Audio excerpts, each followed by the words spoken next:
কুরআনের অনেকগুলো সূরার মধ্যে এমন কিছু সূরা আছে যা আকারে ছোট কিন্তু এর ভেতরের অর্থ অনেক গভীর। সূরা আত-তিন ঠিক তেমনই একটা সূরা। তো চলুন আজ আমরা এর কাব্যিকতা আর যে শক্তিশালী বার্তাটা আছে সেটার গভীরে একটু ডুব দেই। দেখুন, সূরাটা শুরুই হচ্ছে একটা শপথ দিয়ে, এবং সেটা কি নিয়ে? তুইন আর জাইতুন, মানে ডুমুর আর জলপাই। ভাবুন তো একবার, কেন ঠিক এই দুটো ফলের কথা বলা হলো? এই যে একটা রহস্য, এই প্রশ্নটাই কিন্তু আমাদের একটা গভীর আলোচনার জন্য প্রস্তুত করে তোলে। তো শুধু ডুমুর আর জলপাই না, এখানে আসলে মোট 4টি জিনিসের শপথ নেওয়া হয়েছে। কি কি সেগুলো? প্রথমত তিন ও জাইতুন, তারপর সিনাই পর্বত, এবং সবশেষে এই নিরাপদ নগরী মানে মক্কা। এই যে 4টি শক্তিশালী প্রতীক, এগুলোকে সামনে রেখে আল্লাহ শপথ করছেন। বোঝাই যাচ্ছে এরপর খুব গুরুত্বপূর্ণ একটা কথা বলা হবে। এই শপথগুলো যেন সেই ঘোষণার একটা মঞ্চ তৈরি করছে। আচ্ছা, একটা প্রশ্ন তো আসতেই পারে, তাই না? যে এই 4টি জিনিসের মধ্যে আসলে মেলটা কোথায়? তিন, জাইতুন, সিনাই পর্বত, মক্কা, কি কানেকশন এদের মধ্যে? এখানে কিন্তু আসল ব্যাপারটা লুকিয়ে আছে। এই শপথগুলোর আসল উদ্দেশ্যটা এখানেই পরিষ্কার হয়ে যায়। এগুলো শুধু সাধারণ কোনো প্রতীক না, বরং মানবতা নিয়ে, মানে আমাদের নিয়েই এক বিশাল ঘোষণার জন্য পুরো প্রেক্ষাপটটা তৈরি করা হচ্ছে। তো এই যে এত বড় একটা ভূমিকা, এতগুলো শপথ, এরপরেই আসছে সূরার একেবারে মূল কথাটা, আর সেটা হলো মানবজাতির সৃষ্টি নিয়ে এক অসাধারণ ঘোষণা। একটা ঘোষণা যা আমাদের মনে করিয়ে দেয় যে আমাদের উৎসটা কতটা মহৎ। আর এটাই হলো সেই আয়াত, সূরার একদম কেন্দ্রবিন্দুতে থাকা সেই কথাটি। এখানে মানুষের সৃষ্টিকে এমনভাবে দেখানো হয়েছে যা সত্যি অভাবনীয়। বলা হচ্ছে যে মানুষকে যে শুধু সৃষ্টি করা হয়েছে তাই নয়, বরং তাকে বানানো হয়েছে সর্বোত্তম, মানে সবচেয়ে সুন্দর একটা গঠনে। এই যে সর্বোত্তম গঠন, এর জন্য আরবিতে একটা অসাধারণ শব্দ ব্যবহার করা হয়েছে, আহসানি তাকওয়িম। এখন আহসানি তাকওয়িম বলতে কিন্তু শুধু বাহ্যিক বা শারীরিক সৌন্দর্য বোঝানো হচ্ছে না, এর অর্থটা আরও অনেক গভীর।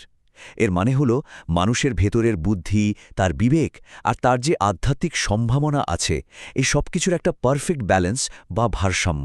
তার মানে সর্বোত্তম গঠনের আসল কথা হল প্রত্যেকটা মানুষকে সম্মান দিয়ে আর অসাধারণ সব কাজ করার বিপুল সম্ভাবনা দিয়ে তৈরি করা হয়েছে। এটাই হচ্ছে আমাদের পোটেনশিয়ালের সর্বোচ্চ চূড়া। কিন্তু গল্পটা এখানেই শেষ হয়ে গেলে তো খুবই ভালো হতো, তাই না? এখানে একটা কিন্তু আছে। আর ঠিক এখানেই সূরার আলোচনায় একটা নাটকীয় মোড় চলে আসছে। ভাবুন, একদিকে বলা হলো সর্বোচ্চ সম্মানের কথা, আর ঠিক তারপরেই এমন একটা বিরোধাভাস বা প্যারাডক্স তুলে ধরা হলো যা আমাদের ভাবিয়ে তোলে। আর সেটা কি? মানুষের অনিবার্য পতন। পরের আয়াতে এই প্যারাডক্সটা একদম পরিষ্কার করে দেওয়া হয়।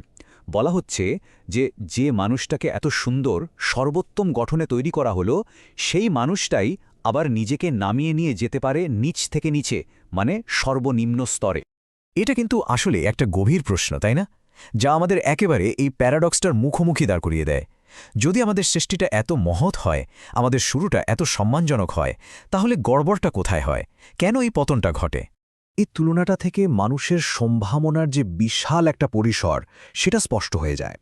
মানে একদিকে আছে আধ্যাত্মিকতার সর্বোচ্চ শিখরে ওঠার ক্ষমতা, আবার ঠিক তার উল্টো দিকে আছে নৈতিক অধপতনের এক গভীর খাদ। মানুষ আসলে এই দুইটা চরম বিন্দুর যে কোনো দিকেই যাওয়ার ক্ষমতা রাখে। তবে ভালো খবর হলো সূরাটি আমাদের শুধু এই সমস্যাটা দেখিয়েই ছেড়ে দেয় না, বরং এর থেকে বের হওয়ার একটা পথও বাতলে দেয়। এই অনিবার্য পতন থেকে বাঁচার একটা উপায়ও এখানে বলা হয়েছে। আর সেই উপায়টা কি? একটা ব্যতিক্রম। বলা হচ্ছে সবাই যে এই পতনের শিকার হবে তা কিন্তু নয়। কারা হবে না? যারা ঈমান এনেছে, মানে বিশ্বাস স্থাপন করেছে এবং সৎকর্ম করেছে, তারা এর থেকে বেঁচে যাবে। তাহলে ব্যাপারটা দাঁড়াচ্ছে, এই মুক্তির পথটা আসলে দুটো পিলারের ওপর দাঁড়িয়ে আছে। এক, বিশ্বাস বা ঈমান, আর দুই, সেই বিশ্বাসের সাথে মিল রেখে ভালো কাজ করা, মানে আমল সালে। এই দুটো জিনিসই হল সেই পতনের হাত থেকে বাঁচার মূল ভিত্তি। তো যারা এই দুটো জিনিস আঁকড়ে ধরে এই পথে চলবে, তাদের জন্য কি আছে? তাদের জন্য রয়েছে এক অসাধারণ পুরস্কারের প্রতিশ্রুতি। এমন এক পুরস্কার যা কখনো শেষ হবে না, কখনো ইন্টারাপ্টেড হবে না। এটা হলো তাদের চেষ্টার একটা চিরস্থায়ী স্বীকৃতি। মানুষের এই যে উত্থান আর পতনের পুরো গল্পটা, এরপরে আসে ফাইনাল ভার্ডিক্ট বা চূড়ান্ত রায়। সূরাটা শেষ হচ্ছে জবাবদিহিতা আর ন্যায় বিচারের একটা খুব শক্তিশালী বার্তা দিয়ে। এরপর একটা প্রশ্ন করা হচ্ছে যা আসলে কোনো উত্তরের জন্য অপেক্ষা করে না। এটা একটা রিটোরিক্যাল কোয়েশ্চেন। এই প্রশ্নটা বিচার দিবস বা কর্মফলকে অস্বীকার করার সব পথ বন্ধ করে দেয়। এটা যেন সরাসরি আমাদের বিবেককে ধরে একটা ঝাঁকুনি দেওয়ার মতো। আর এই একটা প্রশ্নই কিন্তু পুরো সূরার মেসেজটাকে একটা সুতোয় গেঁথে ফেলে। আমাদের কিভাবে সৃষ্টি করা হলো, এরপর আমরা জীবনে কি পছন্দ করলাম, আর তার ফাইনাল রেজাল্ট কি হবে, এই সব কিছু যে একটার সাথে আরেকটা কানেক্টেড, সেটাই এখানে বুঝিয়ে দেওয়া হচ্ছে। এরপর সূরাটি শেষ হচ্ছে আরেকটা শক্তিশালী প্রশ্ন দিয়ে। এই আয়াতটা যেন ঐশ্বরিক ন্যায়বিচারের এক চূড়ান্ত ঘোষণা। যদিও এটা একটা প্রশ্ন, কিন্তু এর উত্তরটা এর মধ্যেই লুকিয়ে আছে, তাই না? এই শেষ আয়াতটা আসলে আমাদের একটা চূড়ান্ত আশ্বাস দেয়। এটা আমাদের নিশ্চিত করে যে পুরো সিস্টেমটা, মানে আমাদের সৃষ্টি, আমাদের জীবনের পরীক্ষা আর তার যে ফলাফল, সবকিছুই এক নিখুঁত ন্যায়বিচার আর প্রজ্ঞার ওপর কায়েম। তো এই আলোচনাটা আমরা শেষ করতে চাই একটা প্রশ্ন রেখে, যা হয়তো আমরা সবাই নিজেদের করতে পারি। এই যে এত কিছু জানলাম, এই সূরার শিক্ষাটা আমরা আমাদের আজকের জীবনে কিভাবে কাজে লাগাতে পারি? আমাদের প্রত্যেকের জন্য সর্বোত্তম গঠনে বেঁচে থাকার আসল অর্থটা কি? এই প্রশ্নটা না হয় আমাদের সবার ভাবনার জন্য তোলা রইল।